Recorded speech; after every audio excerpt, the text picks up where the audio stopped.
Bonjour, je m'appelle Olivia, j'ai 28 ans, je suis moitié française, moitié coréenne et je suis mariée depuis un an avec un Coréen. Je suis professeure de français à la KNDA, donc la Korean National Diplomatic Academy. Et je suis en même temps doctorante à l'université. Ma spécialité, c'est les relations internationales. J'ai eu la chance d'avoir une éducation très libérale. Ma mère est française et mon père est coréen. Ma mère était professeure à l'université, donc c'est elle qui s'occupait un peu plus de l'aspect éducatif, je dirais. Elle essayait toujours de nous mettre dans des bonnes écoles, des bons collèges, des bons lycées. Et mon père étant tennisman, il s'occupait un peu moins de l'éducation. Mais par contre, il faisait toujours en sorte qu'on ait une bonne hygiène de vie, qu'on pratique beaucoup de sport. Donc à chaque fois, c'était tennis, golf, natation, le ski l'hiver. Moi et mon frère, on a eu quand même un bon équilibre à ce niveau-là. Mes parents n'étaient pas pushy, je dirais, comme les parents coréens, à toujours être derrière nous, à nous dire il faut bien travailler à l'école, il faut avoir des bonnes notes. Maintenant que vous êtes dans un bon lycée ou dans un bon collège, vous faites ce que vous voulez, quoi. Vous travaillez ou vous travaillez pas. Et donc du coup, je crois, le fait d'avoir cette éducation super libérale, ça nous a donné, moi et mon frère, la responsabilité de se mettre au travail quand il fallait et de faire les choses qu'il fallait faire au bon moment. Je trouve qu'il s'occupe très bien des personnes âgées à cause de cette tradition confucéenne. La piété filiale est toujours là, la responsabilité envers les adultes, envers les supérieurs aussi. Tout ce qui est sonbae et fubae, donc cette notion de devoir toujours s'occuper en fait des personnes qui sont nées après nous. Ça fait aussi partie de cette société qui est très communautaire, où il faut être soudé, s'entraider. C'est un pays qui est petit, qui est encore assez isolé malgré les nouveaux slogans de Global Korea, Hi Seoul. Les Coréens boivent énormément.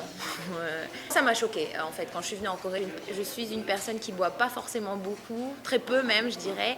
Et souvent je refusais les verres d'alcool et pour les Coréens c'est pourquoi tu ne bois pas, tu es française. Quand on allait au restaurant, c'était toujours moi qui devais choisir le vin par exemple, et moi je ne m'y connais pas vraiment en vin, avec tout le stress qu'ils ont, des heures complètement impossibles au travail, les parents qui doivent toujours payer pour l'éducation de leurs enfants, qui doivent payer pour le mariage, qui doivent payer pour même après le mariage, les maisons, les appartements. Je pense que c'est une société qui est très très stressée et à cause de ça, ils essayent justement de relâcher ce stress avec l'alcool. La Corée a un avenir assez prometteur, elle a une position stratégique entre le géant qui est la Chine et puis le Japon. Si vraiment la Corée a envie de se positionner sur la scène internationale comme un pays vraiment développé, je pense qu'elle doit savoir changer son attitude vis-à-vis du multiculturalisme. Ça reste une société très communautaire où il y a de nombreuses discriminations.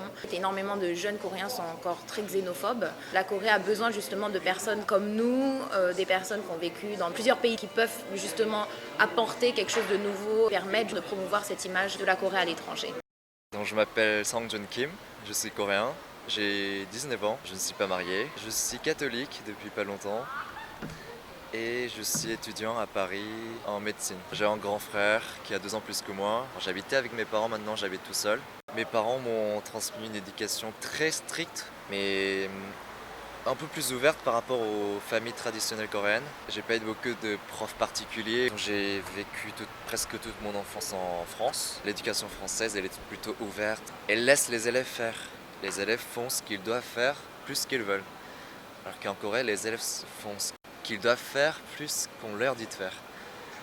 Enfin, c'est un gouvernement très différent de la France. On se soumet à la personne soit plus âgée, soit qui est rentrée à l'école avant toi. C'est une qualité quand tu vois que les vieux sont respectés en Corée, que quand il y a un vieux dans le bus et qu'il n'y a plus de place, tu te lèves pour qu'il s'assoie. Certaines personnes ont tendance à prendre ce côté respect des personnes âgées comme un privilège de pouvoir faire tout ce qu'ils veulent. Il y a des vieux qui viennent et qui te disent lève-toi, alors que non, je suis fatigué aussi. Il y a énormément de changements. Franchement, je ne sais pas du tout à quoi ça va nous amener, cette évolution si rapide et soudaine surtout. Les gens ont tendance à avoir une mentalité plutôt fermée, alors que tout l'environnement est dans le plus moderne possible pour s'adapter à l'image de la Corée donnée par le pays, l'image d'une Corée moderne, riche et puissante. Je m'appelle Sanghae, j'ai 32 ans. Je suis artiste. J'ai habité à Aix-en-Provence pendant 8 ans et demi. Ça fait un an que je suis entrée en Corée. Pour retrouver les amis qui ont été perdus, je leur explique très clairement que voilà, pendant 8 ans j'étais pas là et j'ai vécu autre chose. J'ai vécu et que c'est pour ça que je suis un peu différente. Il faut que tu me comprennes et il faut qu'on arrive à partager justement ce genre de diversité. Alors j'ai un petit frère et une grande sœur qui est mariée. Je suis toujours pas mariée. J'ai pas de religion, pas de chien, j'ai pas de chat, j'habite toute seule dans mon atelier. Comme tous les pères coréens, mon père aussi il travaillait énormément quand j'étais petite. Il a vraiment essayé d'être présent en fait dans la famille. Et surtout il m'aimait beaucoup. Par contre ma mère, on était souvent en guerre. Quand j'étais jeune, c'est-à-dire dans les années 80, en Corée, c'était toujours en développement. Et d'ailleurs moi j'habitais pas à Séoul, j'habitais vraiment à la campagne. Et du coup, il y avait toujours des choses qui étaient restées après la guerre aussi. En fait, comme vous voyez l'image de la Corée, ça reste très modernisé, il y a plein de buildings, mais en fait c'est juste en apparence. Ils ont bien modernisé, mais en fait à l'intérieur, c'est dans les années 60 encore. Ça se trouve dans le bâtiment, ça se trouve chez les gens. Il y a des gens qui se droguent, qui tombent dans la rue, il y a toujours la fumée, il y a toujours des voitures qui passent. Je pense qu'il y a pas mal d'étrangers qui vont venir ici pour expérimenter quelque chose, qui sont bons, qui sont mauvais aussi. Et donc je pense que ça reste un terrain expérimentable. Bonjour, je m'appelle Yundi, j'ai 23 ans. J'ai un autre prénom, c'est un prénom de baptême, c'est Léna. Comme je suis catholique, non pratiquante. J'ai une petite sœur de 8 ans. Elle s'appelle Lana. Je suis en première année de licence anglais et je prépare un diplôme de comptabilité et de gestion. Mes parents, ils ont fait exprès de venir en France pour moi parce que je faisais la traversière depuis l'âge de 8 ans.